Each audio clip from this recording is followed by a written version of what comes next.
वंदे मातरम। जय हिंद। प्यारे साथियों, जैसा कि आप सब लोग जानते हैं कि पिछले साल अक्टूबर के महीने में हमास ने इजराइल पर अटैक कर दिया था।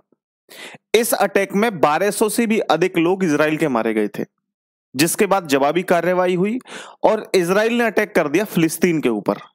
अब दोस्तों यहां समझना, अटैक किया था हमास ने इजराइल के ऊपर और इजराइल ने अटैक कर दिया फिलिस्तीन के ऊपर। क्या कारण था, आप लोग इस बात को समझो। पहले आप लोग जानते हैं कि जो हमास है वो सपोर्ट करता है फिलिस्तीन को, तो इस कारण से इजराइल ने फिलिस्तीन के ऊपर अटैक कर दिया था। हालांकि अटैक हमास के ऊपर भी था, ज्यादा नुकसान फिलिस्तीन को हुआ था। लगभग 36,000 से भी अधिक लोग सिविलियंस मारे गए थे, जो आम नागरिक थे वो मारे गए थे।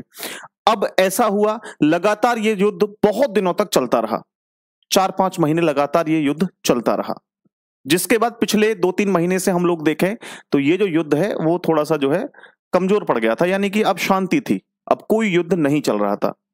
लेकिन इस बीच इजराइल के ऊपर दोबारा से हमास ने अटैक कर दिया। अब इस अटैक के बारे में भी मैं आपको समझाऊंगा, ये अटैक क्या है। रविवार को ये अटैक हुआ है, लेकिन इससे पहले आप लोग इजराइल की नीति समझना और हमास का जो है ये समझना कि हमास जो है वो फिलिस्तीन को कितना जो है दर्द देने के लिए तैयार है। इस बात को आप लोग समझना, इस वीडियो से क्लियर हो जाएगा। तो सबसे पहले इजराइल की अगर मैं बात करूं तो यहां समझो आप लोग, इजराइल के जो पीएम है उनके बारे में समझिए। इनका नाम है बेंजामिन नेतन्याहू। ये बहुत खतरनाक आदमी है भाई साहब। पहली बात तो आप लोग समझना कि खतरनाक होता कौन है, बड़ा क्रिस्टल क्लियर तरीके से बताता हूं, मैं किसी को सपोर्ट नहीं करता। पहली बात तो यहां की जो खुफिया एजेंसी है मोसाद, वो बड़ी जबरदस्त खुफिया एजेंसी है। प्यारे साथियों, आप लोगों को मैंने स्टोरी भी सुनाई है मोसाद की, और भी लगातार मैं अलग अलग बताता रहता हूं कि इजराइल के बारे में ये चीजें कंफर्म है। वहां ये भी बताया जाता है कि जैसे आर्मी का कोई जवान है या आर्मी है तो वो हर घर, हर एक नौजवान को वहां की ट्रेनिंग लेना कंपलसरी है, ऐसा बताया जाता है। तो पहले ये 2-3 बातें रही, लेकिन फिलहाल आप लोग समझो कि भाई कोई ताकतवर व्यक्ति कौन होता है, डरता कौन नहीं है। अगर आपके पास पावर है, ताकत है आपके पास, तो आप डरोगे क्यों किसी से। तो यहां इस समय अगर फिलिस्तीन को और इजराइल को कंपेयर करें तो यहां पे ताकत ज्यादा किसके अंदर है, इजराइल के अंदर।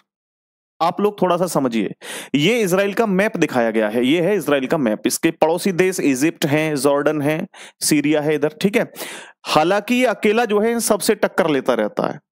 अब यहां जो ये वेस्ट बैंक के नाम से आप जान रहे हो, वेस्ट बैंक, ये जो हिस्सा है ये दोस्तों फिलिस्तीन का हिस्सा है, ठीक है। ध्यान से समझते रहना, ये फिलिस्तीन का हिस्सा है। और न केवल फिलिस्तीन का ये हिस्सा है, एक छोटा सा हिस्सा गाजा स्ट्रिप, यहां भी फिलिस्तीन का हिस्सा है, ठीक है। हालांकि जो वेस्ट बैंक वाले फिलिस्तीन के लोग हैं ये कभी लड़ाई झगड़ा नहीं चाहते, ये लड़ते झगड़ते नहीं है कभी किसी से, बड़े प्यार मोहब्बत से रहते हैं। कोई ऐसी प्रॉब्लम यहां इधर से नहीं आती है।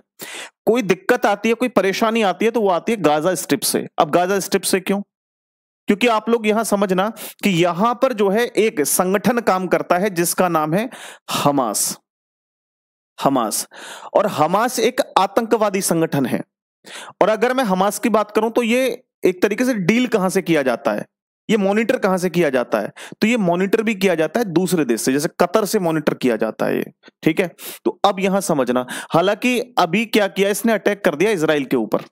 हमास ने बदला, इसने इजराइल ने बदला लेने के लिए अटैक कर दिया गाजा स्ट्रिप पे। अब गाजा स्ट्रिप का मैप मैं आपको दिखाता हूं थोड़ा सा जूम करके। तो देखो ये पूरा जो क्षेत्र आपको दिख रहा है ये गाजा स्ट्रिप है, कोई छोटा मोटा हिस्सा नहीं, काफी बड़ा हिस्सा है। और ये 2 पार्ट में डिवाइड है, एक नॉर्थ गाजा और एक यहां पर ये साउथ गाजा, ठीक है जी। 2 पार्ट हो गए आपके। अब समझना एक्चुअली में क्या है कि इजराइल चाहता है कि हम लोग इस गाजा पर, पूरी गाजा स्ट्रिप पर कब्जा कर लें। अब से नहीं, ऑलरेडी पहले से ही चाहता था। इस बात को समझना, पहले से ही इजराइल क्या चाहता था कि हमारा जो है वो इसके ऊपर कब्जा हो जाए, गाजा स्ट्रिप के ऊपर।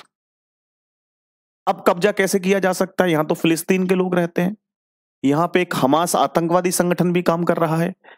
तो कैसे कब्जा किया जा सकता है? कब्जा करना अपनी तरफ से आसान नहीं है। दूसरी बात, अगर यहां कोई भी गड़बड़ करी, कोई तोड़फोड़ करी, कोई युद्ध किया, हमला किया, तो इंटरनेशनल जो है पावर, अपने आप में जो इंटरनेशनल प्रेशर है वो रहेगा। अब यहां पर बड़ी परेशानी हो गई थी इजराइल को।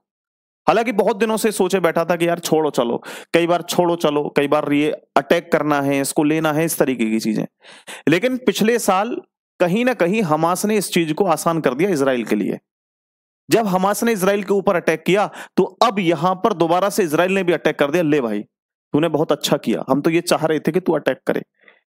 अब जब ये अटैक किया तो यहां पर दोस्तों लगभग लगभग जो नॉर्थ गाजा है, इस नॉर्थ गाजा पर पूरी तरीके से कब्जा कर लिया इजराइल ने।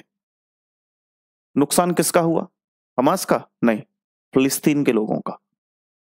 और आगे आने वाले समय में फिलिस्तीन का ही नुकसान होगा, हमास का नुकसान नहीं होगा, क्योंकि हमास के जो आका हैं वो दूसरी जगह से बैठ करके अपना केवल ऑर्डर देते हैं और यहां पालन करते हैं। वो आतंकवादी जो कम पढ़े लिखे हैं, बेरोजगार हैं, वो लोग यहां पर अटैक करते हैं।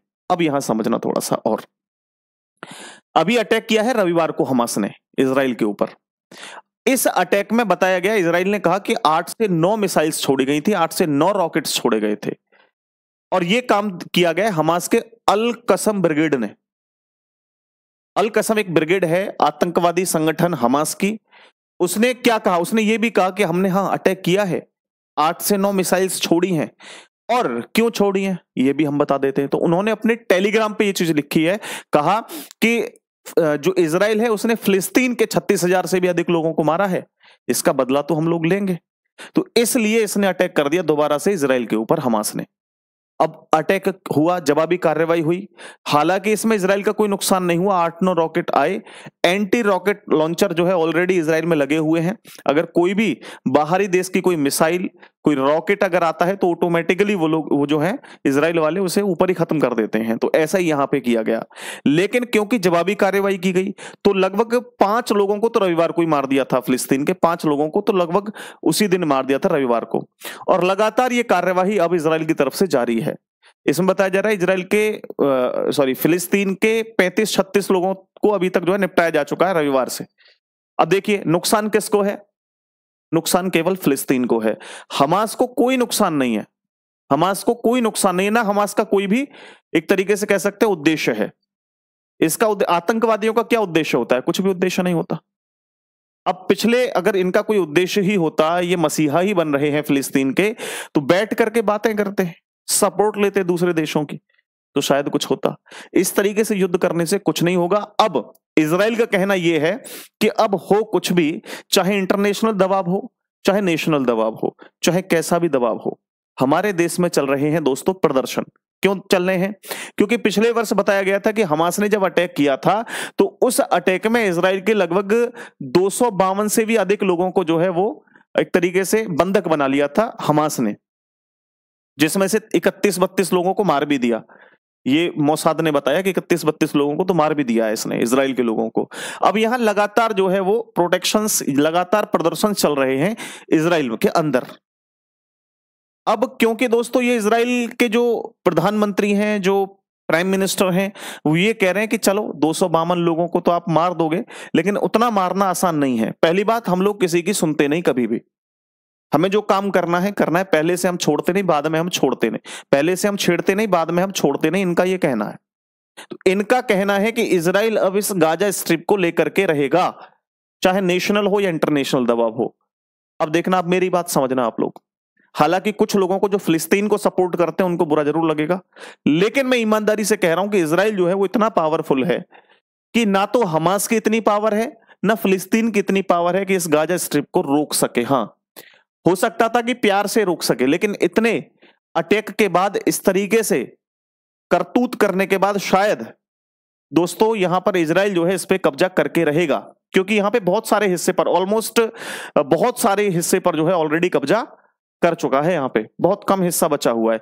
अब क्योंकि ये कब्जा करने का एक केवल यही उद्देश्य नहीं है कि हमें केवल जी कब्जा करना है। क्यों? क्योंकि यहां पे हमास ने अटैक कर दिया था, ये उद्देश्य नहीं है। इसका उद्देश्य है, देखो दोस्तों यहां समझना, ये मेडिटेरियन सी है इधर, तो यहां से बहुत अच्छा जो है वो वे है एक यहां जुड़ने का। तो ये इकोनॉमिकल अगर कंडीशंस को देखें तो ये अपने आप से भी इस क्षेत्र को लेना चाहता है, किसी कीमत पे छोड़ना नहीं चाहता है।